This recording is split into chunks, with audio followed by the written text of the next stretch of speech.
Hello dear student, welcome to SS Memorial Public School online classes YouTube channel. In this session I will teach you social science जो कि class 5 के लिए है, जिसमें हम लोग चैप्टर 10 पढ़ रहे हैं। चैप्टर 10 जो है वो ग्रास लैंड के बारे में बताया गया है, जिसमें वो हम देख रहे हैं। ये पार्ट 2 है आपका, इससे पहले पार्ट 1 हो चुका है। तो चलिए हम लोग देखते हैं। जो पहले हम लोगों ने देखा था जो क्लाइमेट और वेजिटेशन यहाँ पे कैसा है। हम लोगों ने देखा था जो यूरोपियन जो आए थे उन्होंने क्या करना यहाँ पे स्टार्ट कर दिया, जो यहाँ के ग्रासलैंड जो था उसको खत्म करना स्टार्ट कर दिया और धीरे धीरे यहाँ की जो लैंड है उसको कल्टीवेशन कृषि योग्य भूमि यहाँ पे बनाना स्टार्ट कर दिया। और लास्ट तक उन्होंने पूरा ऐसा कन्वर्ट कर दिया, पूरा जमीन जो है यहाँ पे कृषि योग्य बन गया है। अब ये कृषि योग्य जमीन इसलिए बन पाया है क्योंकि यहाँ पे रिवर्स वगैरह बहुत जाते हैं। यहाँ के जो क्लाइमेट है वो कृषि को सपोर्ट करता है, एग्रीकल्चर को सपोर्ट करता है। अब पीपुल एंड देयर लाइफ, यहाँ पे जो लोग रहते हैं उसका कैसा लाइफ है और कैसे लाइफ स्टाइल में यहाँ के लोग रहते हैं उसके बारे में हम लोग देखते हैं। The European settlers converted the Paris grassland into farmland. जो यूरोपियन सेटलर्स थे उन्होंने जो ग्रासलैंड था पेरिस ग्रासलैंड, अब उसको काट के अब उसको खत्म करके कन्वर्ट करके अब उसको फार्मलैंड बना दिया है, कृषि योग्य भूमि बना दिया है। Their farmland are huge extending over thousand of hectares. Farmer live on their farm with their families. अब देखिए, क्योंकि यहाँ पे जो लोग रहा करते हैं, यहाँ पे जो डेंसिटी है वो बहुत कम है, लोगों की डेंसिटी कम है। एक लोगों के पास, एक फार्मर के पास यहाँ पे हजारों एकड़ जमीन है एक फार्मर के पास। अब हजारों एकड़ जो किसी एक फार्मर के पास जमीन है तो वो फार्मर क्या करता है, अपने उसी जगह जहां पर उसका जमीन है उसी जगह अपना घर बना लेता है और वहीं पे रह के वो खेती बाड़ी किया करता है। और जो लेबर क्लास के लोग रहते हैं उसके लिए भी छोटा सा घर बना दिया करता है।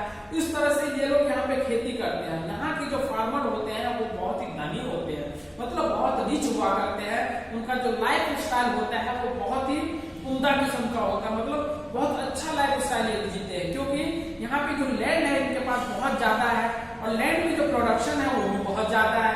ये सब एजुकेटेड है, इसलिए साइंटिफिक तरीका से एग्रीकल्चर करते हैं, तो इसके कारण ये ज्यादा कमा पाते हैं और इनका जो लाइफ स्टाइल है वो भी बहुत अच्छा हो पाया है।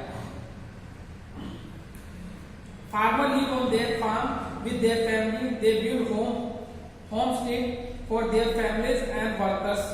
Separate sheds for the cattle and farm machinery also exist in homestead. अब देखिए हो क्या रहा है, जो यहाँ पे फार्मर है बहुत बड़ी मात्रा में लोगों के पास जमीन है, तो ये फार्मिंग करते हैं, कैटल भी रखते हैं, मवेशी वगैरह भी रखते हैं। और जितना ये फार्मिंग करने में इनको जो इक्विपमेंट यूज होता है, मशीनरी यूज होता है, मशीन जो यूज होता है वो सब भी ये रखा करते हैं और उसी से ये काम किया करते हैं। All the farming operation are done with the help of machine. क्यों? यहाँ पे जितने भी फार्मिंग ऑपरेशन होता है, जैसे प्लाउइंग करना या कोई भी हार्वेस्टिंग करना, जो भी काम होता है सब मशीनों के द्वारा ही किया जाता है। क्यों? क्योंकि यहाँ पे जो लैंड है वो बहुत बड़ी है, बहुत बड़ी मात्रा में एक साथ ही बहुत बड़ी मात्रा में क्रॉप्स उग जाता है और ये जो क्रॉप्स का हार्वेस्टिंग होता है तो बहुत बड़ी मात्रा में क्रॉप्स आता है। तो उसको जो प्रोसेसिंग करने के लिए अगर हाथ से किया जाए, मैनुअली किया जाए, आदमी को लगा के किया जाए तो बहुत ज्यादा खर्च आएगा और बहुत टाइम उसमें कंज्यूम होता है। इसीलिए ये लोग क्या करते हैं, मशीन का यूज करके जल्दी जल्दी हर एक काम को कर लेते हैं। Ploughing, sowing, harvesting, threshing, winnowing are done by machine. Food grain are stored in big godown called silos. The storing is also done with the help of machine. अब देखिए ये लोग क्या करते हैं, क्योंकि बहुत बड़ी मात्रा में इन लोगों के पास अनाज का जो उत्पादन होता है, तो इन लोगों को अनाज को कंजर्व रखने के लिए, सुरक्षित रखने के लिए इन लोगों को एक जगह की जरूरत होती है। तो ये बड़ी बड़ी गोडाउन बना लेते हैं और वो जो गोडाउन होता है वहां पे के लोग उसको बोलते हैं सिलोज बोला करते हैं इस गोडाउन को। तो ये जो गोडाउन बना लिया करते हैं ये लोग, क्यों? क्योंकि जो भी उत्पादन होगा अनाज का वो उसमें सुरक्षित रख पाए। Wheat, corn, barley, rye, oats, nutrients fodder are grown on the farm. ये जो चीज है, जो वीट होता है, गेहूं हुआ, मक्का हुआ, बार्ले हुआ, राई हुआ, ओट्स हुआ, ये सब जो चीज होता है ये यहाँ पे उगाए जाते हैं। The farmer produce this crop on a large scale. बहुत बड़ी मात्रा में ये जो क्रॉप्स हैं उसको उगाते हैं। The surplus produce is exported to the other country. अब देखिए ये जो फार्मर्स होते हैं ये इतनी बड़ी मात्रा में अनाज को उगा देते हैं जो ये अपने लायक रख लेते हैं और बहुत बड़ी मात्रा में ये दूसरे कंट्री या दूसरे स्टेट को ये एक्सपोर्ट कर देते हैं। इससे इनको क्या मिलता है, पैसा मिलता है और इनका लाइफ स्टाइल बढ़ता है। The farmer are rich and the prosperous and live a comfortable and luxurious life. यहाँ के जो फार्मर होते हैं वो बहुत धनी होते हैं, समृद्ध होते हैं और लग्जरियस एकदम आलीशान जीवन व्यतीत करते हैं। क्यों? क्योंकि इनके पास बहुत सारा पैसा होता है। Toward the west the land is hilly and uneven. अब देखिए जो पेरिस जो है, पेरिस से हम लोग जैसे जैसे वेस्ट की तरफ जाते हैं, जैसे जैसे पश्चिम की तरफ जाते हैं, जो सॉइल जो आता है वो अनइवन होता जाता है और सॉइल का जो फर्टिलिटी होता है वो भी कम होता जाता है। The climate is also harsh, और क्लाइमेट जो है वो भी हार्श होता जाता है। Therefore the pasture are numerous. Here animal are here on the large farm called ranches.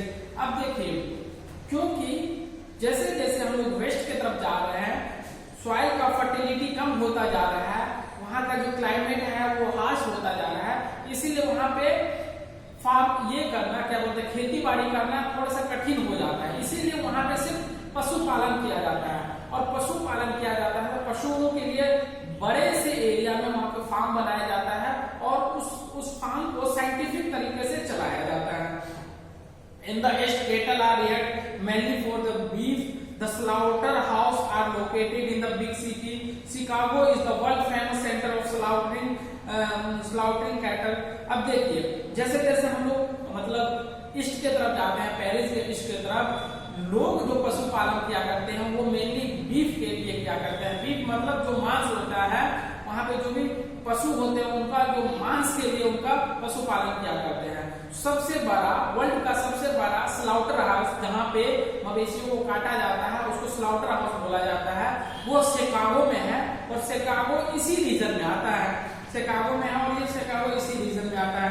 Cattle are also here for butter, ghee, milk, powder milk, milking cow are done by machine. अब देखिए मांस के लिए तो use किया ही करते हैं, इनका जो मेन ये रहता है एम रहता है वो मांस के लिए यूज किया करते हैं। और दूसरा मिल्क के लिए भी यूज किया करते हैं, मिल्क से बहुत सारे प्रोडक्ट बनाते हैं ये लोग। और यहाँ पे जो मिल्किंग किया जाता है मतलब दूध दूहने का जो कार्य होता है वो हाथ से नहीं होता है, क्योंकि यहाँ पे फार्म में मवेशियों को रखा जाता है, कैटल को रखा जाता है, इसलिए मशीन से यहाँ पे मिल्किंग किया जाता है, दूध दूहने का काम किया जाता है। In the west sheep are raised on hilly slope which are cold and dry climate. यहाँ पे वेस्ट में क्या है, बहुत स्लोप वगैरह बहुत है, यहाँ पे ऊंचाई वगैरह अनइवन वहाँ पे जो जमीन है, इसलिए वहाँ पे शीप वगैरह बहुत अच्छे तरह से मतलब पाले जाते हैं। The people of North America are mostly European origin. Their standard of living is very high. They enjoy modern comfort like conveyance, electric equipment, telephone. They are well educated. Most people live in cities. North America के जो लोग होते हैं वो generally बहुत अमीर होते हैं और बहुत अच्छा लाइफ व्यतीत करते हैं, जीते हैं। वो बहुत ज्यादा ही वेल एजुकेटेड रहते हैं और उनका जो घर रहता है या उनकी जो सिटीज हैं वो लगभग सब मॉडर्न इक्विपमेंट से मतलब लेस है। इसका मतलब वहाँ पे इलेक्ट्रिसिटी भी है, जो भी सामान हुआ मॉडर्न फैसिलिटी के रूप में होता है वो सामान वहाँ पे अवेलेबल है, इसलिए ना वो लोग लग्जरियस लाइफ जीते हैं, बहुत अच्छा लाइफ जी रहे हैं। The Paris region has many important minerals. ये जो पेरिस वाला रीजन है यहाँ पे खनिज संसाधन भी बहुत ज्यादा बड़ी मात्रा में है।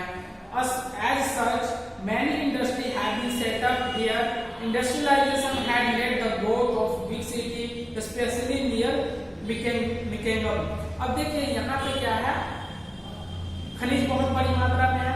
अब जब खनिज बहुत बड़ी मात्रा में है तो उसको निकालने के लिए यहाँ पे इंडस्ट्रीज वगैरह स्टैब्लिश किया गया और जब इंडस्ट्रीज स्टैब्लिश किया गया तो इंडस्ट्रीज के कारण यहाँ का जो सिटी है वो भी बहुत अच्छे रूप से डेवलप किया गया, वो भी बहुत अच्छे रूप से बना है।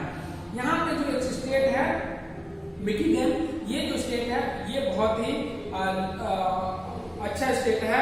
There is a big city like मिको के saint port Dallas Oklahoma city Their city have a dense network of road and railways. Domestic air services are frequent. ये सब जो सिटीज हैं यहाँ पे क्या है, सब चीज व्यवस्था है। यहाँ पे रोड नेटवर्क बहुत अच्छा है, यहाँ पे रेल नेटवर्क बहुत अच्छा है, डोमेस्टिक फ्लाइट वगैरह यहाँ पे चला करती हैं। तो इस तरह से हम लोगों ने देखा जो हम लोगों का जो पेरिस है वहाँ पे कैसा, किस लोकेशन में है, वहाँ का वेजिटेशन कैसा है, वहाँ का क्लाइमेट कैसा है, वहाँ पे लोग कैसे हैं, लोग का रहने का तरीका क्या है। इस तरह से हम लोगों ने बहुत सारे टॉपिक को इस चैप्टर में कवर किया है और इस तरह से आप लोगों का ये चैप्टर होता है एंड। इसके बाद हम लोग नेक्स्ट चैप्टर देखेंगे जिसका नाम है कंपेयरिंग डिस्टेंस, मतलब डिस्टेंस को कैसे जीता जाए, बहुत सारे जो इक्विपमेंट बने उससे हम लोग कैसे डिस्टेंस को जीत पाए। तो थैंक यू।